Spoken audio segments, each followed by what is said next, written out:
As a parent, you've probably experienced that weight that keeps you up at night. You lay there in the dark, wondering, asking, is there something different I can do for my child? What if I mess up? What if I am doing this all wrong? Due to my profession, I am privileged to interact with many parents, and I can tell you for a fact that these are some of the common questions they have. But what if I tell you that finding the next best parenting technique is not the way to go? What if I tell you the reason you have these fears, these worries, is because there is a mindset that you don't have yet?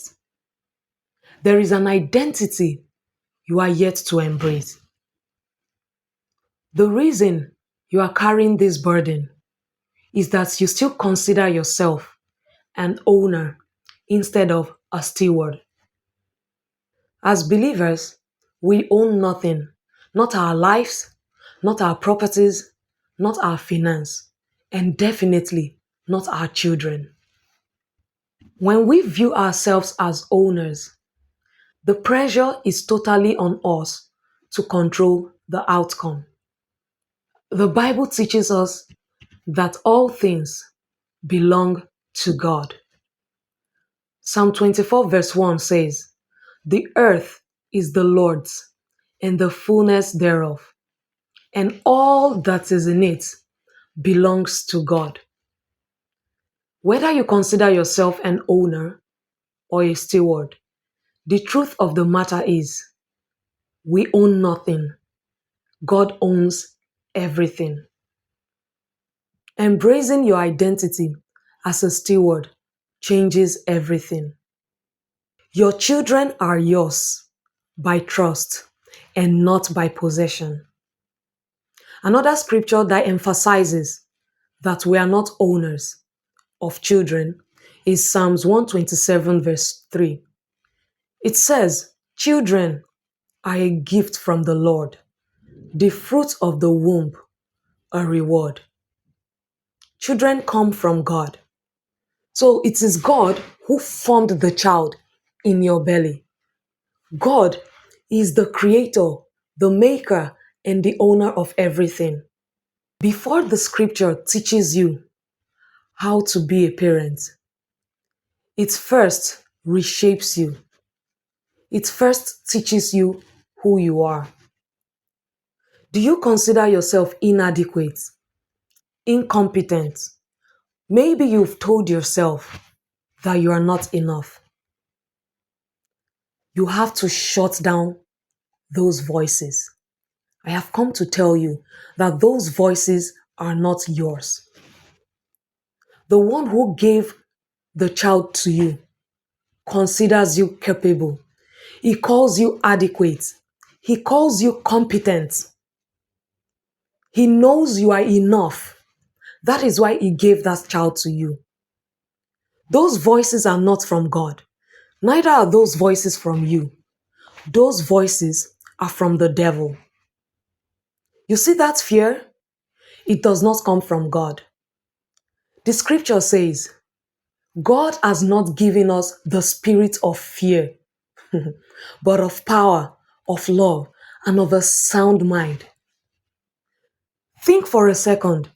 If God hasn't given you the spirit of fear, then where did it come from? Definitely from the devil. So don't let the devil lie to you. Because if you believe his lies, you cannot escape that trap and that web that the lies tie you in or put you in. And so, in order for you to stop feeling inadequate, incompetent, not enough, unreliable, or whatsoever feeling you have on the inside that is not of God, you have to embrace your identity as a steward. You have to begin to see yourself exactly the way God sees you. You have to sit sometimes and just speak to yourself. I am capable. I am enough. I can do this. God has given me this child.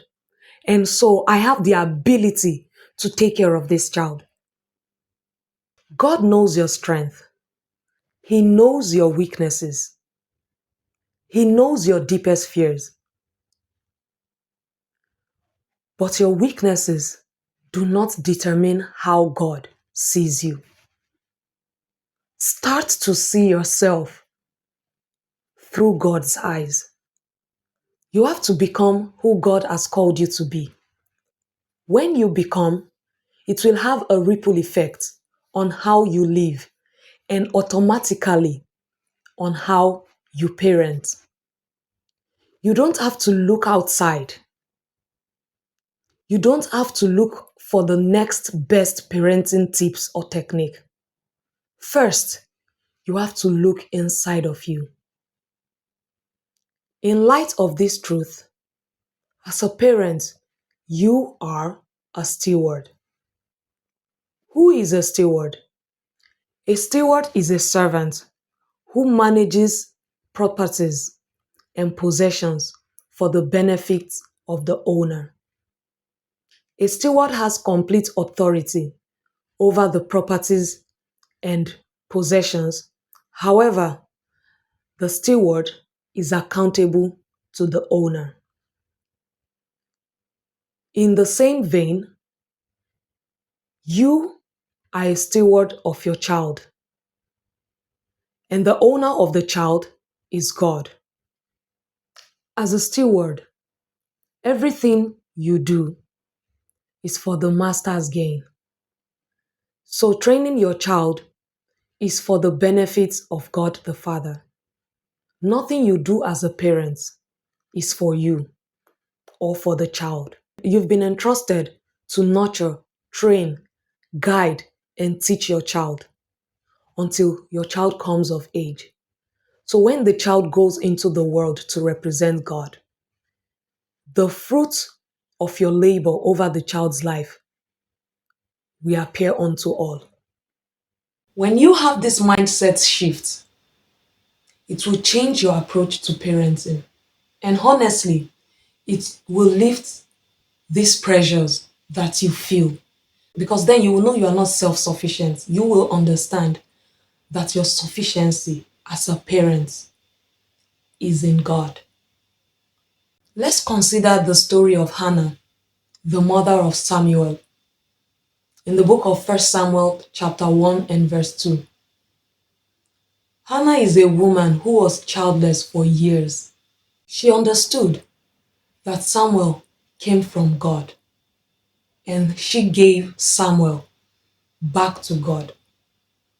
The understanding that she had that she's not the owner of the boy made it easy for her to give up her child and give him to God for service. Remember those days, we don't have the things that we have now. And the place that Samuel was in the temple was not where Hannah was living. And it's not like in these days where she could have traveled by car or by train or by airplane or by bus to go visit Samuel.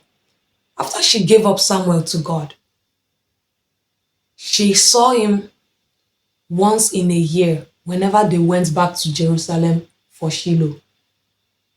Remember, there was no TikTok or FaceTime or Instagram where she could see Samuel's post and say, oh yeah, Samuel is actually doing okay. Imagine someone who waited on the Lord for a very long time before getting him, giving him to God, and not being able to see him as frequent as she would have loved to. This is the woman who was childless for years. This is a woman who was mocked time and time again for being childless. This is a woman who is acquainted with the pain and the sorrow of being childless. Yet, she let go of Samuel. She gave him back to God because she understood that it was never hers in the first place, that it was a trust, not a possession. I said all of this to make you understand that you need to embrace this mindset, the same mindset that Hannah had. You need to learn to let go. You need to understand that your child is yours by trust, not by possession. A steward does not do anything to please himself. A steward does everything for the master's good pleasure. Everything a steward does is tailored to the master's will. The book of Revelation, chapter 4, verse 11, talks about how everything was made for God's pleasure, for his goodwill. Can you reflect for a minute and ask yourself, the way I am raising my child right now, does it please God? Or does it please me? Am I raising my child for eternal relevance? Or am I raising my child to fulfill my will, my purpose, my desire, or to make me feel good as a parent? This shouldn't be your mindset. Knowing you're a steward changes how you parent your child. This will shape every decision you make as a parent. Before I continue, drop a comment below with steward if you are ready to embrace your identity as a steward.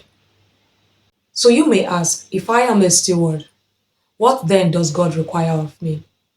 The answer can be found in the book of 1 Corinthians chapter 4 verse 2, which says, "Moreover, it is required of a steward that one be found faithful." Notice, the scripture didn't say a steward must be found perfect. The scripture says a steward must be found faithful. And in order for us to understand what this looks like, we have to consider the parable of the talents. A master was going on a long journey.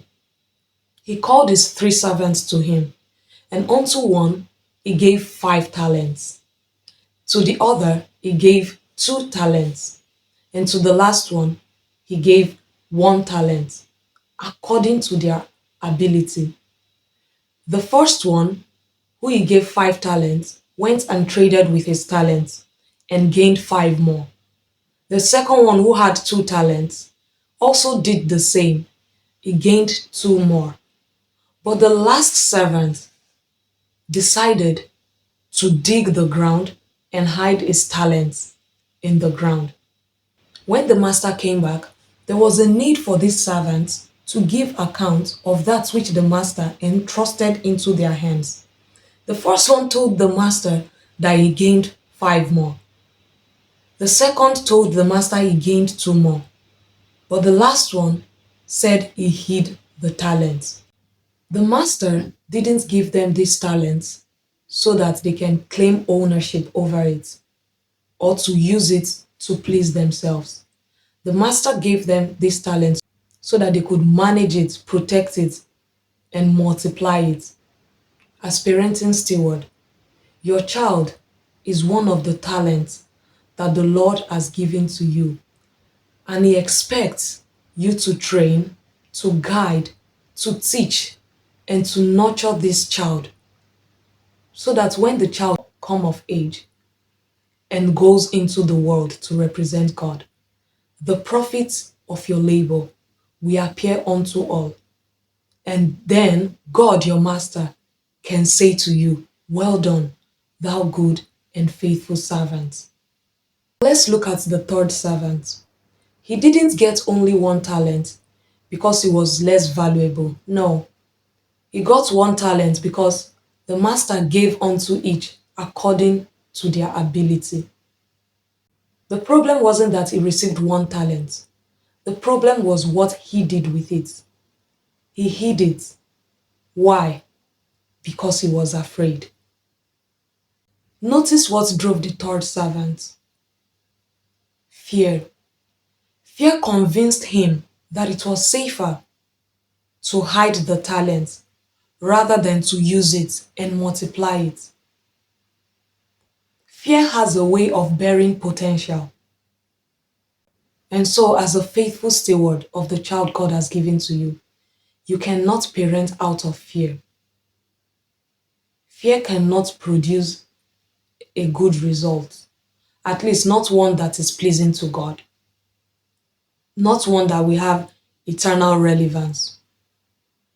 You have to choose between wise parenting and a fear-driven parenting.